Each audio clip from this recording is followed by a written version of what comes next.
I'm Kevin Rinke, and I'd like to welcome you to Beyond the Echo. I ran for governor in Michigan. After losing that election, my desire to look at issues that are important to the state or the country grew. There is so much static. There are so many opinions. Our news stations have gotten to the point where we don't know what news is anymore. Where do you go to get real facts? This is about real perspective for you. Beyond the Echo will cut through all the smoke, all the opinions. It's not about Republicans, it's not about Democrats. It's about the issues and what are real. Again, you may notice I'm dressed the same. And this is our third episode in one day of Beyond the Echo. And we're going to talk about the Department of Education and my thoughts on the federal level and my thoughts on the state level. And Tony's going to fire away with questions, and I hope you enjoy. Let's get into it. Yeah. So Trump has proposed eliminating the Department of Education, as you know, arguing that education should be handled by the state and local levels. Do you think this would improve or weaken the quality of education in the United States? Well, I look at things based on success. Okay. And since the Department of Education was created, education in America has declined, I believe, every single year. And the measure for decline that I am referring to is standardized test scores that measured reading and mathematics. And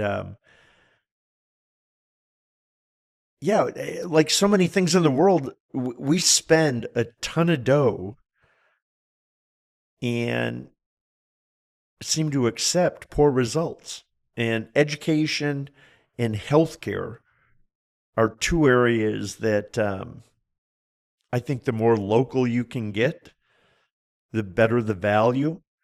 And no one would miss the Department of Education. You know, the left is going to decry, special needs kids, and the local people aren't going to address them. I don't buy that. I don't think that the left has any more empathy than the right when it comes to a child that has needs. But no system is going to be perfect. And the Department of Education at the federal level is an example of that. It's failing. So when people say that someone's going to suffer if you get rid of it, I kind of look at it and say, aren't they suffering already? And isn't the definition of insanity doing the same thing time after time after time and expecting a different result? I happen to think the Department of Education is insane. So currently, we rank 6th in the world in reading, 10th in the world in science, and 22nd in the world in math. Yet we have one of the highest budgets or money spent on education in the world. So all this money we're spending, we're still not leading the world in any particular thing educationally. So there's been some pushback from schools. Many educators and school districts are strongly opposing this move, claiming it could lead to greater disparities in education quality. So how do you view their concerns, and do they have merit? Well, I'm listening to, I'm funny. I'm willing to listen to their points. Okay. So, tell me specifics and I'll listen. And my question is, will you listen to me if I debate those specifics? Because I look for solutions, and I'm operating under the premise that where we're at today is not good enough. And I'm not interested in these, nominal improvements. We moved the decimal point, 0.003. Look at how good that is. That's not what I'm looking for. Okay? You tell me why we should accept anything but the best. And you give me a plan as to how to get to the best. And that plan may include money. But, and I was an athlete. So I liked the nice football field, the nice baseball field, the swimming pool, the basketball court, all of the equipment. I like that. This is one person who would say, I would get rid of all of that if that's what it took to have better education. Because you don't need AstroTurf for the kids to go out and run around in the field and kick a ball. No. You don't need a basketball court for that. You don't need a swimming pool for that. Kids can go out and have fun. Performing We Arts can be Center. fit. I want to focus on what matters: reading, writing, arithmetic. I believe that we should have an education system that prepares people to contribute to society, and I think we are failing miserably. And by the way, I don't think I really have to see the criteria. I have seen data that says we are way worse than sixth in the world in reading. And I question that when in Michigan we have data that says, what, 87% Illiterate. of third graders can't read in Detroit public schools? 87% can't read to their grade level? How does that make us sixth in the world? Yeah. I'm not buying it. This was according to, let me see the source here, the Program for International Student Assessment, PISA. So it sounds like a government assessment. So maybe those numbers are inflated. Maybe funded by the DOE. Yeah, right. Maybe funded by the DOE. Or USAID. There you go. Yeah, it was So funded by there's USAID. obviously there's a lot of federal funding then that would your opinion be that it should shift to the states to billions of dollars, or should it be eliminated altogether? Well, so anytime we talk about federal funding, where's the money come from? The state or the states. So there's a cost when the state of Michigan has to send money to the federal government and then rely on the federal government to collect that money and turn around and send it back to the state. Right. I consider that waste. And if you can't show me the value of the time and the cost of sending that money to Washington, D.C., to have them turn around and send it back to me. And by the way, I don't know if it's dollar for dollar or not, because some states are net contributors and some states are net detractors when it comes to the amount of money that the federal government returns to them. When it comes to education, the best education you get is the school in your neighborhood. And I went to public schools. I walked to school every day in the snow, in the rain, in the cold, in the heat. Didn't matter. Rode my bike. I felt safe as a kid. And I learned how to read. I learned how to write. I learned how to do arithmetic. I screwed around a lot and got in trouble a lot and deserved every bit of it. But I came out all right. And when you hear about public schools today, the kids don't feel safe. They can't get to school in the rain. They can't get to school in the snow. School gets canceled, for God's sakes. Oh, we're thinking about having a storm next week. Maybe we should shut down. How does that work? That's silliness. So I think that that's a problem I want to fix. Yeah. That's a problem I'd like to solve. Keep the money in the state. Yeah. Well, I do want to talk about that in a second because I know you're a Michigan man. So one more question about the federal. Yeah. If he does decide to ban it, Yeah. what type of legal and political battles do you think he's going to face? Oh, it's going to be all out war. Are you kidding me? When you start, what makes up the Department of Education? You have a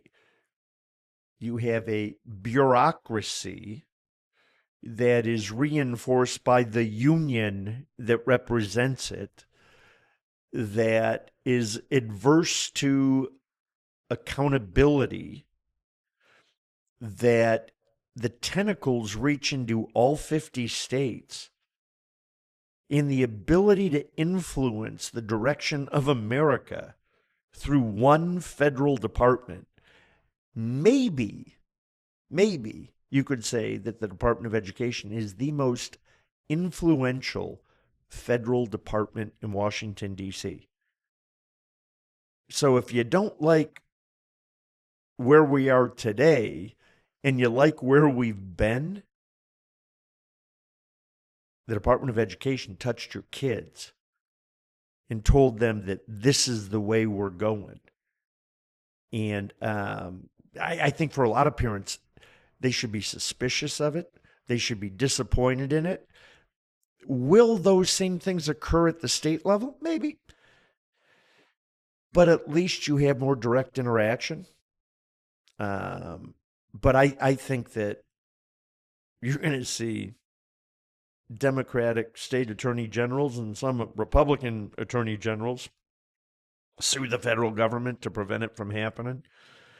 You're going to see the bureaucrats scream like crazy. Yeah. I want to watch that rodeo. That'd get interesting. Yeah, well, I think it'd be great. I think it would be great. And you're going to hear some really you're going to hear crazier stuff than we're already hearing from those that are just losing their minds. Well, you'll be around to talk about it too, so that'll be a good take. So, at the heart, you're a Michigan man. Obviously, we're all concerned about federal policies, but if he does do this and the money does stay in the state, let's say we're talking a Governor Kevin Rinke, how do you fix public education in the state of Michigan? So I refer to what I believe are the minimum acceptable requirements for education. And folks, I'm not a teacher, but you tell me what's wrong if your kid can read. And that's any kid in the state. Is there anything negative about your kid being able to read at their grade level or above it? I don't believe there is. Please, somebody tell me what's wrong if your kid, I don't care about their race, their income, their ethnicity, their religion, if that kid can do math. Is there anything negative? I don't think there's anything wrong if your kid can spell and write. And you can talk about modern technology and this, that, and the other thing. Those are all excuses.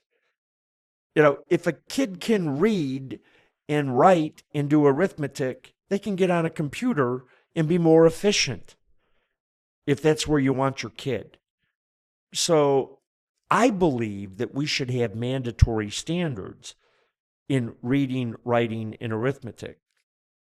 And I believe that every kid can read, every kid can learn to write, and every kid can learn to do arithmetic. By the way, I'd like to throw civics in there too, because I think that as you educate kids, that teaching them the history and the value of what your community, what your state, what your country stands for, and even at the expense of manipulating, I think that we should look at everything as a positive when we talk about America. And what I mean by that, civil rights, there was a hell of a lot of things wrong. And you can say, oh my God, look at all the bad things that were done. Or you can say, civil rights need to be equal. And look at all the progress we've made. The same situation. I think that it should be presented in a proactive way versus a reactive or a destructive way. But that's my personal belief. So I think we should mandate those classes. I don't care if it's an hour a day. I don't care if it's 5 hours a day, whatever it takes to be successful. And I think that we should start to say, in Michigan, what percentage of kids should be able to read at grade level or above? And in my Michigan, I got a high number. I want it to be 95%.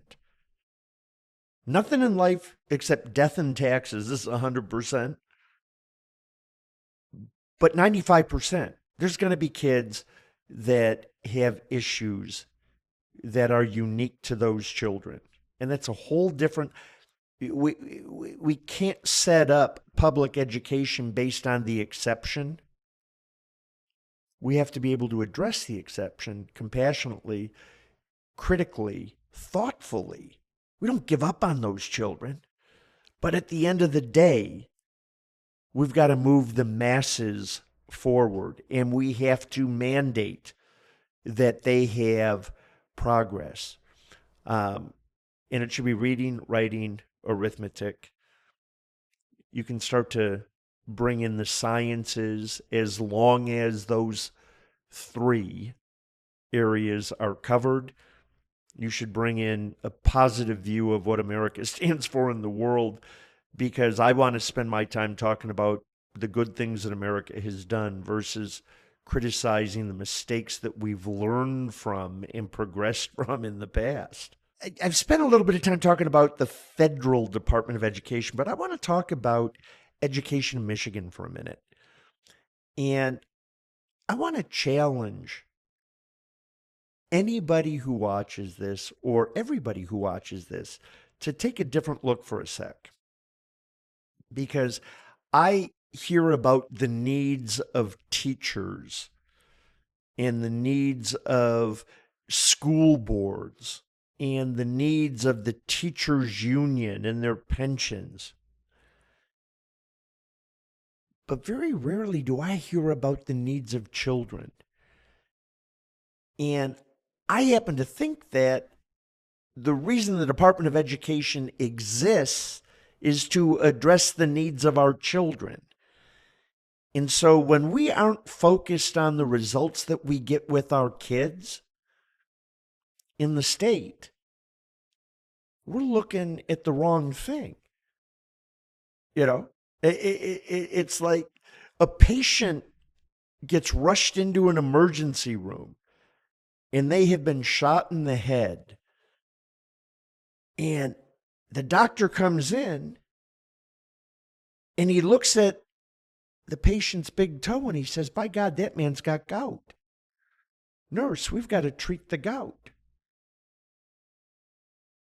And maybe that's a stupid example, but maybe it's not. It's so ridiculous that we say, oh my God, treat the toe. How about this, Michigan? How about at every level, we focus on the kids? And how about we agree that we're not going to let these kids fall through the cracks? And how about we say what's important in education? And I happen to believe that there are measurable things that are important in education, and that we should deliver those things for our children. And, we talk about, kids act out in rooms. It's tough on the teachers. Well, if a kid's acting out, how come the kid isn't engaged? How come they aren't focused on what's being presented? And it's greater than they don't have a dad or a mom, or they aren't rich, or they aren't well fed. They have ADD. Or let's give them some drugs Yeah. to make it easier. And, all of those things are excuses, in my view. So when I was being taught in school, we were taught critical thinking. We were taught to talk back. We were taught to express opinions. And let me tell you, there were some pretty crazy opinions expressed. But you weren't bad for doing it. You weren't wrong for doing it. You weren't drugged for doing it. We talk about the need to feed children in our school systems, and it sounds so right.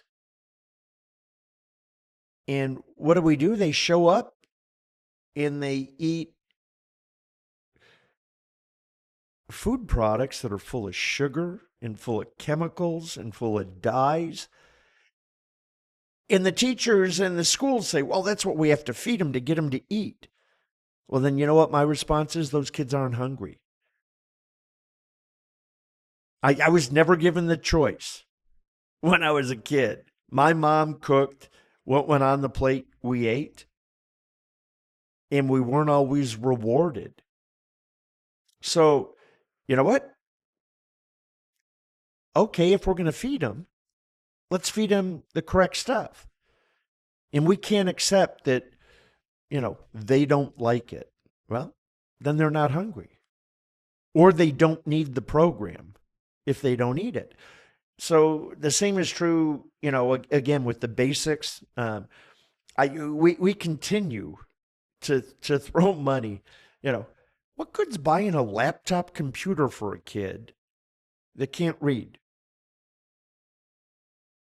What good is pushing the buttons? How did they even get to something that they want to see if they can't read? What good is not teaching kids to spell, to rely on spell check? Do you think society will be unique? And what makes America great is the uniqueness. All of the individual communities, all of the individual people that are unique, that come together. If our future, from an education perspective, is to push the Chat GPT button to give us answers, and we can all say, oh, it's amazing. But then every paper is ultimately going to be the same. If we take the easy route, if we take the simple route. And, for the teachers that say they don't get paid enough, maybe you're right. Maybe you don't get paid enough. Or maybe you get overpaid. But here's what I do know. If you're teaching, you made the choice to be there. Don't complain about your situation. It just said, I love teachers. I respect teachers. I appreciate teachers. If you chose to be there, be great at it. Right. And do the right thing for our kids. And right now, it's my belief, just my belief, that we have dumbed down education to a point where it hurts us. I've got 3 children. My oldest with a master's degree, my middle son working in the medical industry with no master's degree, my youngest in college getting a master's degree. But it's a funny thing. She was presented things in college that I was presented to in 9th grade in high school. And that just, it blows my mind.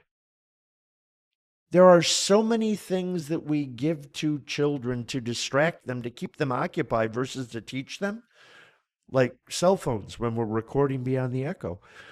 And other things that they can say, wow, I'm multitasking. Yeah. Yeah. Every kid should be able to read. Every kid should be able to spell. Every kid should be able to go and open up a dictionary versus type into a computer, if you can type into the computer, to get the proper word. We can't rely on technology to drag us through life. We need to create kids that can drag technology through life. Right. One, we're dependent on technology. The other, we use technology to benefit us. Big difference. Big difference. And so I want smarter kids. And I want money well spent. I want it spent on measurable things. I don't buy the suspension of tests. And I don't, I don't buy the excuses that I'm hearing from some of the leadership in education. So let's bring it back to the state. Can't be any worse because at the federal level it's failing. I think that I think it would be very interesting. Well, I just thought of this, and I'd like to hear we might not keep this in, we might not, but Sure. I thought of, in my business, my employees they're incentivized, sometimes financially, sometimes with other, promotions, whatever, based on performance-based incentive. When I ran hotels for 10 years, every one of my employees had opportunities to make more money, earn bonuses, earn vacation based on performance. And what's your thoughts on with teachers, if their claim is that their pay is low, and in many cases it probably is, what about an incentive-based compensation plan that was based on the performance of their class, the students that are in their class, incentivizing them to have students that are performing better? Does that work in education? Does it work? Could it work? Could it work? Could it work? The answer is, of course it could. Will the system allow it to work? Yeah. The answer is probably not, because it's contrary to many in the system's beliefs. So, Right. yeah, I think it's really interesting to sit down and say, we're only going to offer these classes. It's really interesting to sit down and say that I don't care how old you are, your grade doesn't matter. Education should be tied to your age, in my opinion, and you should be measured against your peer group in that age. Forget about what grade you are. And we can set standards that when you achieve those, you move on. Right now, it's,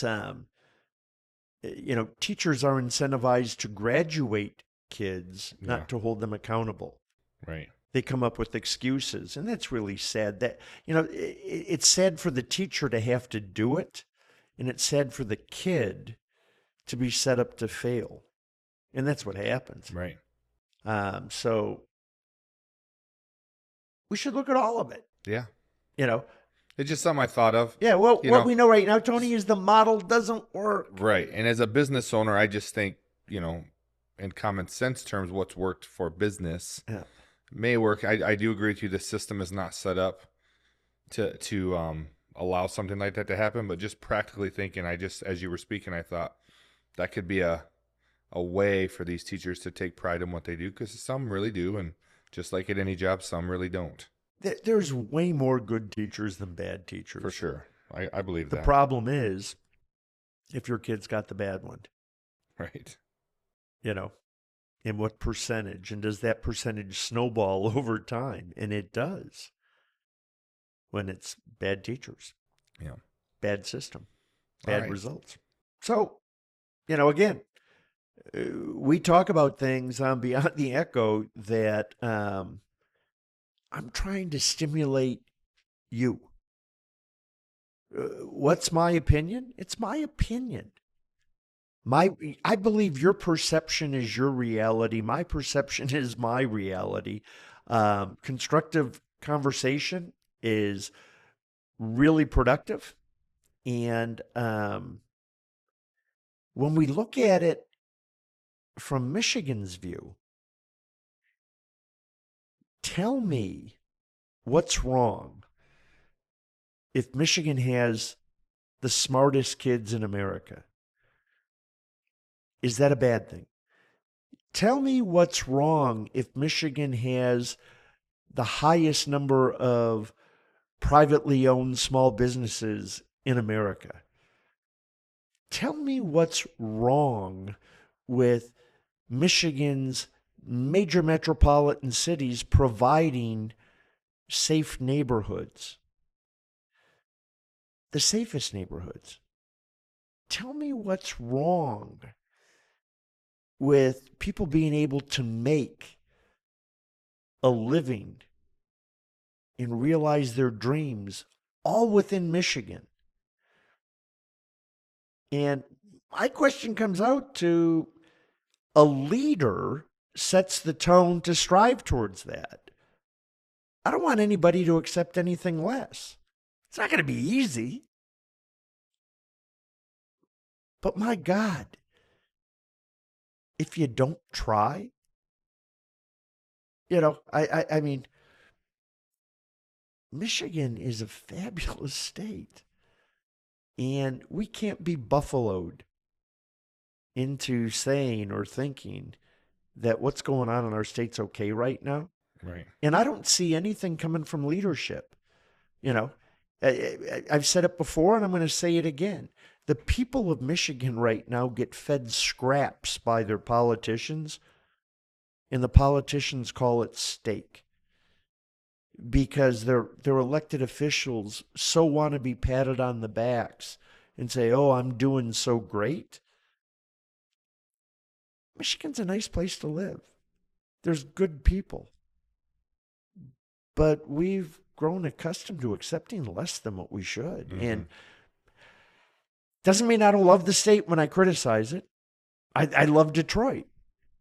I want Detroit to have 3 million citizens in it, like it used to have. I want Detroit to be the 4th wealthiest city in America or better, like it used to be. Don't tell me Detroit's recovered until we're there. And the answer isn't annexing the suburbs. I actually read an article that people in Detroit, the leadership said we should annex the suburbs and make them part of Detroit so we can show that Detroit is growing. Tell me how that addresses the problem. Yeah. So I'm a solutions guy. I happen to believe that we can solve things and that they can be great. I know it's tough.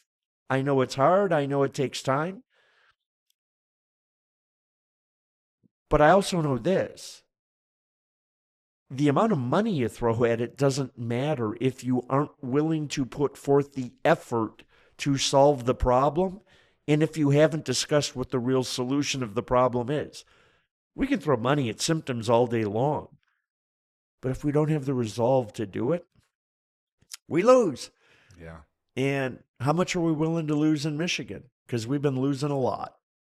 And I'd like to see that stop for you, for me. And maybe Beyond the Echo is a way of taking a different look at it to see. Let's not just make America great again. Let's make Michigan great again. Make Michigan great again. Mga. Mga. Mga. Instead of MAGA, we're the Mga state. We'll make a hat. We'll make it happen. Yeah, wouldn't that be cool? Yeah, wear a red hat. Thanks for your time. Red hat, black hat, green hat. Blue and gold. No. Green hat. Anyway, thanks. Another episode of Beyond the Echo. I hope you enjoy it. Thanks for tuning in to Beyond the Echo. If you enjoyed today's episode, be sure to like, follow, and subscribe so you never miss an update. We'd love to hear your thoughts, so drop us a comment and share the podcast with your friends. Stay connected and keep the conversation going by following us on social media. Until next time, keep exploring beyond the echo.